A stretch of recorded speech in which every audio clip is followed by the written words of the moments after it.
નમસ્કાર, હું આપની સાથે રીના અને આપ જોઈ રહ્યા છો ટુડે ગુજરાતી ન્યૂઝ। આજે વાત કરીશું કડવા બોલમાં એ વિવાદિત મુદ્દાની ચર્ચા કરીશું કે જે દેશમાં છવાયેલો છે અને તે મુદ્દો છે મમતા કુલકર્ણીની ગંગાજીમાં ડૂબકી અને તેમાં મહામંડલેશ્વરની પદવી ધારણ કરવી। અભિનેત્રી મમતા કુલકર્ણી મહામંડલેશ્વર તરીકે નિયુક્ત કરવા પર કેટલાક ધાર્મિક નેતાઓએ નારાજગી વ્યક્ત કરી છે। જો કે આ મુદ્દા પર સંત સમુદાય અલગ અલગ પ્રતિક્રિયા આપી રહ્યું છે। કેટલાક ધાર્મિક નેતાઓનું કહેવું છે કે મમતા કુલકર્ણીના કિસ્સામાં ધાર્મિક પરંપરાની અવગણના કરવામાં આવી છે, તો બીજી બાજુ કેન્દ્ર અખાડાનું કહેવું છે કે બધી પ્રતિક્રિયાઓનું પાલન કર્યા પછી જ મમતા કુલકર્ણીને મહામંડલેશ્વર બનાવવામાં આવ્યા છે। જો કે સાંભવી પીઠાધીશ્વર સ્વામી આનંદ સ્વરૂપે આ મુદ્દે વાત કરતા કહ્યું છે કે મમતા કુલકર્ણી પર અંડરવર્લ્ડ સાથે સંબંધો હોવાનો આરોપ છે। આ આરોપોમાંથી તેઓ મુક્ત થયા છે કે નહીં તે મને ખબર નથી। તેમણે કહ્યું છે કે ત્યારબાદ પણ તેમને મહામંડલેશ્વર બનાવવા અયોગ્ય છે। કિન્નર અખાડા એક નકલી યુનિવર્સિટી છે અને ગેરકાયદેસર રીતે ડિગ્રીઓનું વિતરણ કરી રહી છે। લક્ષ્મીનારાયણ ત્રિપાઠીએ સંન્યાસ આપવાનો કોઈ જ અધિકાર નથી તેવું તેઓએ જણાવ્યું છે। જો કે સ્વામી આનંદ સ્વરૂપે વધુમાં કહ્યું હતું કે કિન્નર અખાડા વિરુદ્ધ ધાર્મિક લાગણીઓને ઠેસ પહોંચાડવા બદલ કેસ દાખલ થવો જોઈએ, તેમજ જો તેમને ભવિષ્યમાં કોઈ ધાર્મિક કાર્યક્રમમાં આમંત્રણ આપવામાં આવશે તો તેઓ નહીં આવે અને તેઓ સામેલ નહીં થાય। હેમાંગી સખીએ પણ ઉઠાવ્યા છે અનેક સવાલો। પ્રથમ તો કિન્નર કથાકાર જગતગુરુ હેમાંગી સખીએ કહ્યું છે કે કિન્નર અખાડો કિન્નર સમુદાય માટે બનાવવામાં આવ્યો હતો અને જો તમે કિન્નરો સિવાયની સ્ત્રીઓને મહામંડલેશ્વર બનાવવા માંગતા હો તો તેમનું નામ બદલીને બીજું રાખો। કોઈ પણ શિક્ષણ આપ્યા વિના દીક્ષા આપવામાં આવી છે, એટલે કે મમતા કુલકર્ણીનું મુંડન પણ કરવામાં નથી આવ્યું।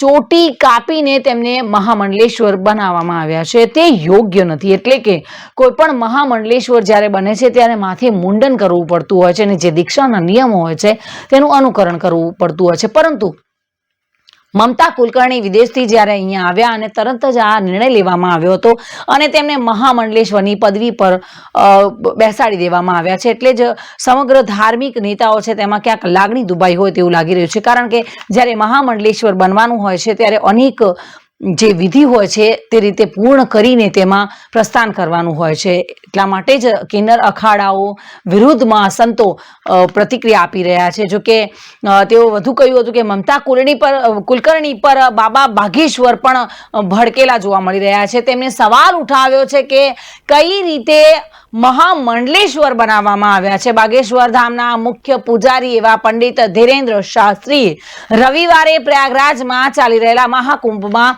પવિત્ર ડૂબકીઓ લગાવી હતી અને આ સમય દરમિયાન બાગેશ્વર બાબાએ તાજેતરમાં ભૂતપૂર્વ બોલિવૂડ અભિનેત્રી મમતા કુલકર્ણીને કિન્નર અખાડાના મહામંડલેશ્વર બનાવવા અંગે એક મોટું નિવેદન આપ્યું છે।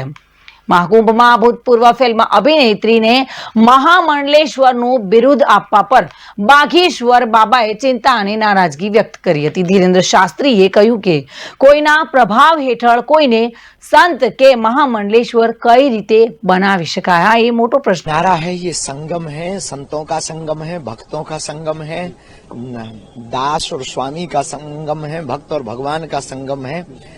और अनूठा प्रयोग ये हो रहा है कि यहाँ पर परम पूज्य श्री परमार्थ निकेतन वाले परम पूज्य श्री चिदानंद मुनि जी महाराज जी सभी संतों का महासंगम करवा रहे हैं, क्योंकि ये महाकुंभ है। तो अब महाकुंभ में महासंगम होना चाहिए। तो अभी वर्तमान में आज तक परम पूज्य श्री मोरारी बापू जी की यहाँ कथा है, इसके बाद दास की भी 3 दिन तक सेवा है और 30 तारीख को यहाँ पर हिंदू राष्ट्र के लिए, हिंदुत्व को जगाने के लिए और भारत को बचाने के लिए पूरे संत यहाँ पर आकर के एक धर्म संसद का आयोजन करेंगे। महाराज जी, कैसी वाइब लग रही है आपको पूरे कुंभ की? आपने देखा क्या आयोजन, किस तरह से व्यवस्थाएं आपको? अनूठा आयोजन है, अनूठा प्रयोग है, निश्चित रूप से ये अकल्पनीय है।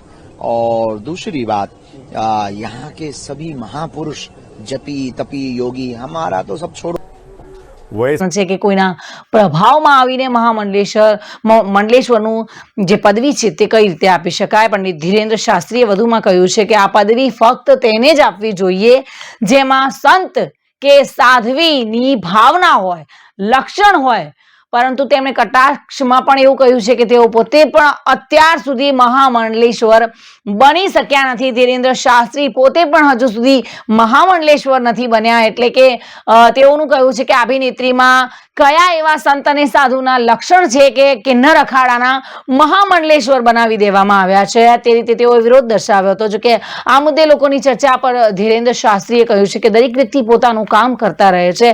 ધીરેન્દ્ર શાસ્ત્રીએ 27મી જાન્યુઆરીએ યોજાનારી ધર્મ સંસદમાં સનાતન બોર્ડની રચના અંગે વાત કરી હતી કે ભારત ટૂંક સમયમાં હિન્દુ રાષ્ટ્ર બની જશે.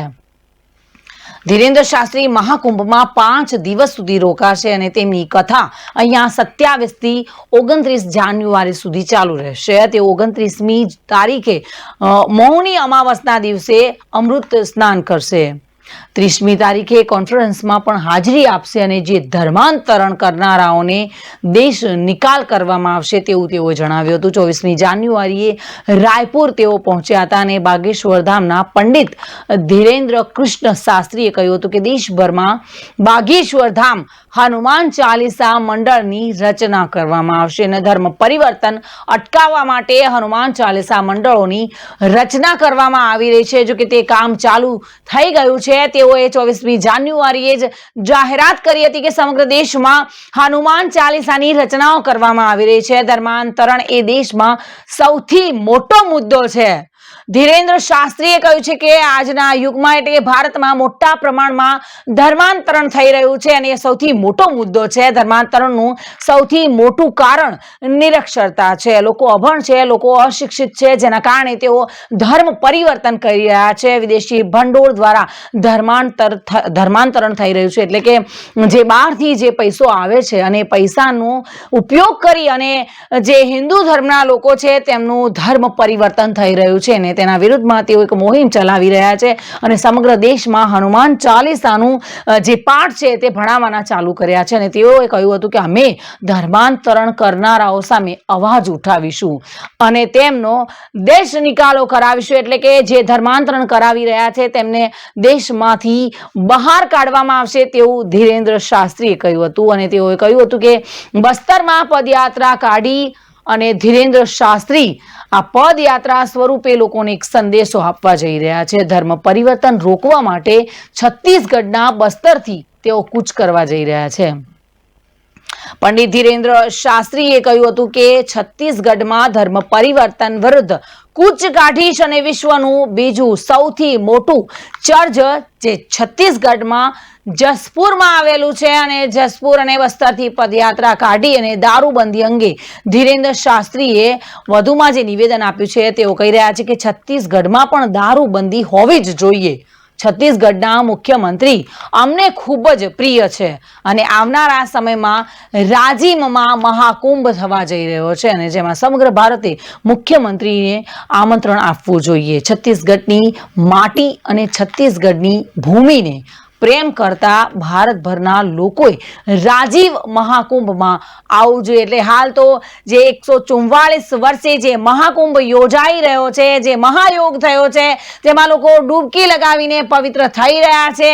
પરંતુ ફરી એકવાર છત્તીસગઢમાં જ્યારે રાજીવ મહાકુંભ યોજાવા જઈ રહ્યો છે ત્યારે ધીરેન્દ્ર શાસ્ત્રીએ પણ તેમાં વધુમાં જણાવ્યું હતું કે ત્યાં પણ ભારતની પ્રજાએ આવવું જોઈએ અને ત્યાં પણ એ પવિત્ર ધામમાં આવી અને ડૂબકી લગાવવી જોઈએ. જો કે હાલ તો સળગતો મુદ્દો છે મમતા કુલકર્ણી મહામંડલેશ્વરમાં તેઓ જે કિન્નર અખાડાના મહામંડલેશ્વર બન્યા છે જેના કારણે વિવાદ સર્જાયો છે. ચોતરફ લાગણીઓ ક્યાંક દુભાઈ છે.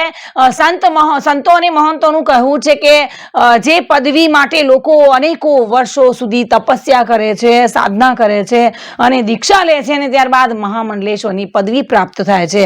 જો કે કિન્નર અખાડાના નિયમો છે કે એક કિન્નર જ ત્યાં મહામંડલેશ્વર તરીકે વિરાજમાન થઈ શકે છે. તો પછી કિન્નર અખાડામાં એક સ્ત્રીએ કઈ રીતે મહામંડલેશ્વર બની છે અને કઈ રીતે તેને પદવી આપવામાં આવી છે એ પણ એક મોટો સવાલ છે. જો કે से ही 10 नामी परंपरा के लिए आपको अखाड़ों के द्वारा विधि पूर्वक संन्यास दीक्षा लेनी पड़ती है, जिसको जो 3 दिवसीय चलती है उसमें ब्रजाहोम होता है, पितरों का तर्पण होता है, 10 विधि स्नान होता है, प्रायश्चित होता है, तमाम उसकी प्रक्रियाएं हैं. उसके पंचगुरु होते हैं, लंगोटी गुरु, चोटी गुरु, दीक्षा गुरु, भभूति गुरु. तो इस प्रकार से 5 गुरु होते हैं उसके.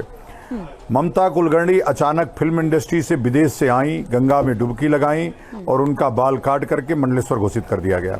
तो यह जो किन्नर अखाड़ा है, किन्नर अखाड़ा की मान्यता कब हुई? किन्नर अखाड़ा कैसे 10 नाम संन्यास दे सकता है? अगर वो स्वयं 10 नामी सन्यासी नहीं है, अगर स्वयं जो त्रिपाठी आस्पद धारण करता है, टाइटल धारण करता है, वो गिरी टाइटल कैसे दे सकता है? जो स्वयं साड़ी पहनता है वो भगवा कैसे दे सकता है? तो इन सब चीज़ों को लेकर के प्रश्न था, और ये प्रश्न हमारा नहीं, 225 करोड़ सनातनियों का प्रश्न है कि जिस प्रकार से सांकरी परंपरा को, 10 नामी संप्रदाय को कलंकित करने का काम किया जा रहा है, उस पर रोक लगनी चाहिए। और उस पर भारत की सरकार को, उत्तर प्रदेश के मुख्यमंत्री स्वयं एक संत हैं, परंपरा प्राप्त संत हैं, उनको भी इसमें हस्तक्षेप करके इस परंपरा को रोक लगानी चाहिए। बिल्कुल नहीं, सब अखाड़ों के नियम नहीं होते हैं। 10 नाम का नियम है जो शास्त्र वर्णित है, जो मठामनाय अनुशासन में लिखा है, वो शंकराचार्य की परंपरा में 10 नामी सन्यासी कैसे बनते हैं वो लिखा हुआ है। तो और ये 10 नामी सन्यासी बनी है, गिरी बनी है, ममता आनंद गिरी उसका नाम दिया गया है, तो वो अलग है। वैष्णव बनती तो उस पर हम कोई प्रश्न भी, चूंकि मैं 10 वैष्णव के बारे में उतनी जानकारी नहीं है, लेकिन फिर भी मैं चाहता हूं कि शास्त्र की मर्यादा, जो शास्त्र में लिखी गई बातें हैं, उसकी मर्यादा को पूरा करना चाहिए। कोई हंसी मजाक नहीं है। नहीं, सभी आ सकते हैं। अब अगली बार हमको लगता है कि दाऊद इब्राहिम को लाने का समय आ गया है। किन्नर अखाड़ा अब अगली बार दाऊद इब्राहिम को लाएगा। क्या चाहती कि जो फिल्म अभिनेत्री तुरंत आए और तुरंत उसको शंकराचार्य बना दिया जाए? एक परंपरा है, एक प्रक्रिया है, थोड़ा समय देना पड़ता है, थोड़ा टाइम दो, प्रक्रिया सीखो, जानो। ये इतनी बड़ी ट्रेनिंग चलती है कि नहीं चलती है सेना की? IAS भी बनने के बाद 2 साल की ट्रेनिंग होती है, तो ट्रेनिंग होनी चाहिए ना। पहले आओ, धर्म को धारण करो, स्वीकार करो, और कुछ दिन तपस्या करो, त्याग करो, तब जाकर के और कोई पद धारण करो। सीधे मंडलेश्वर बना दिया, अगली बार सीधे शंकराचार्य बना दोगे। शंकराचार्य भी बना दिया, किसी को हमने सुना है? पता नहीं। तो ये अखाड़े के लोग इतना निरंकुश हो जाएंगे, मैंने सोचा नहीं था। और ये 7 अखाड़े, सन्यासी अखाड़े के लोग सो रहे हैं, मेरे समझ से परे है ये।